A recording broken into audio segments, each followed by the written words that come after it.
Welcome back to my channel. My name is Nathan. I've been documenting my entire journey to becoming an aircraft mechanic. Subscribe to follow the journey.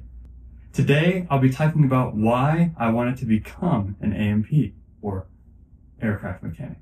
I distinctly remember on a summer afternoon, I was fueling an airplane with no supervisor. It was the first time I had done it all on my own. I watched that airplane taxi out and take off and thought to myself, without me fueling that airplane would have gone nowhere today.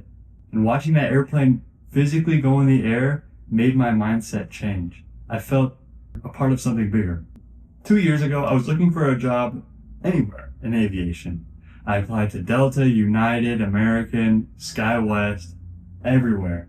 And I never got any callbacks from them. And that's where I found, they're called FBOs, fixed base operators. They're basically where general aviation aircraft come in to park and get fueled and all their services. It's just like a regular terminal, but it's where the private stuff happens. I applied to Signature and I got the job. It was the first job that I had in aviation and I loved it.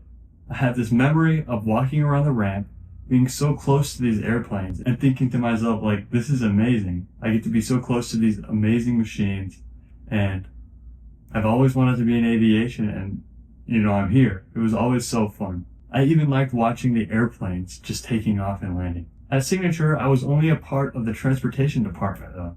I was only helping the aircraft owners with their vehicles, helping them get into the gate, bringing them to the main terminal, all those things. I was never really working on airplanes. But in that job, I still felt like I was part of aviation, and that's where my love really started to grow. Again, I wasn't working on airplanes, I was working with airplanes. And there's a pretty big difference, and I'll tell you why. After about 8 months, I moved to Atlantic because they had a position that was a line service technician. I was able to physically fuel the airplanes and tow the airplanes, give them lab services, and do everything working on airplanes. And I really, really loved that. It was really cool to me. Like I said, the first time fueling an airplane and watching it take off, I had just this profound feeling that I was part of something bigger. But I was always a little bit scared to work on them. But that all changed when I started towing airplanes. After I started towing airplanes, I found out that there's a lot of regulation that makes it kind of hard to break an airplane, and it made it less scary for me. Plus, when you tow airplanes, you have to know each individual airplane, their landing gear, their nose gear, how to detach the steering, if they need the steering detached. And so learning all those things, it really helped me become comfortable with airplanes and learn that if you follow the steps, you won't break an airplane. Why do I want to become an AMP over a pilot? I still want to be a pilot. And honestly, I wanted to be a pilot first. And that dream really didn't go away. It honestly just got a little bit bigger. I did the math on flight training, and it can cost up to $130,000 to get your commercial pilot's license. So you're going to have to end up spending that much money to be able to get paid to fly. I've gone up with my friends in airplanes, and it's always fun. They let me fly it, and it's always a fun thing to do. But I feel like my first step in this is to become an AMP mechanic. To become an AMP mechanic, it only costs up to $16,000 and takes 18 months of training. And that's really nothing when it comes to aviation. And it'll also give me a really deep understanding of the aircraft. Once you know how the aircraft works, everything that gets put together to become an airplane, it'll make it a lot easier for me to understand how to be a pilot. And the income that I can make while being an AMP mechanic can be able to fund my pilot training. In aviation, there's a lot of sectors that you can go into. And why am I choosing mechanics specifically? I've always had a love for mechanics. In high school, I took a power sports class that taught me the basics of engines. We worked on external and internal combustion, which is just basically steam engine and regular lawnmower engines. But it really taught me the fundamentals, and it taught me that I really do love to understand how things work. The really complex systems and understanding what does what really just scratches that itch for me. It's really satisfying to me. And especially with airplanes, everything has certain tolerances and is done very, very specifically.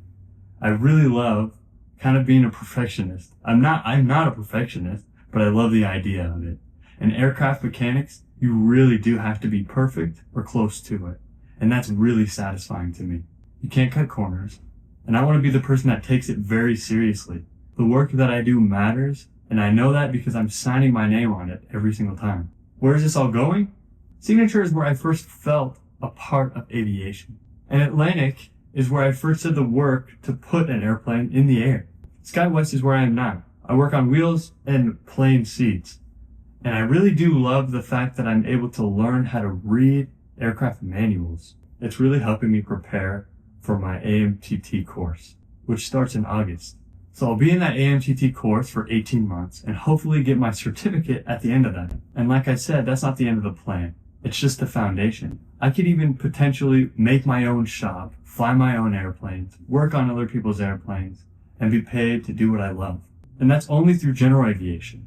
Honestly, if you get anything through this video, I would recommend that you start your aviation journey in general aviation.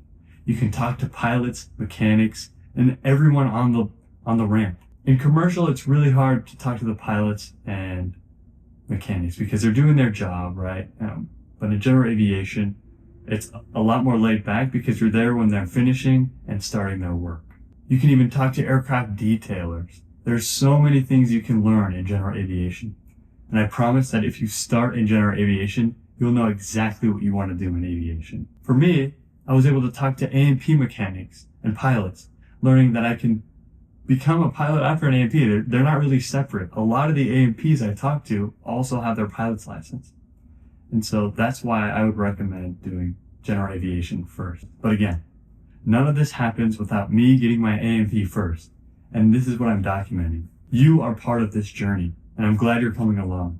That's my first credential to unlock, to become the person that I want to be in aviation. If you're on the fence about joining aviation, where to go, what to be, follow this journey, and I promise by the end of it, you'll know what you want to do. I know that feeling because I have it right now, and I've had it before. I'm making these videos because no one else makes them. So please ask me questions in the comments. Let me know what you want to hear, and I'll try my best to answer those questions. Because I'm in this right now, and I'm doing the hard work so you don't have to.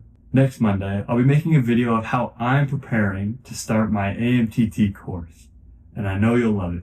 Even if you're not going into a mechanic course, this can help you learn how to prepare for your pilot's course. Everything is the same in aviation. The world is really small in aviation. I promise if you follow this, you'll be way more prepared for anything you do in aviation. Join me next Monday and you won't regret it.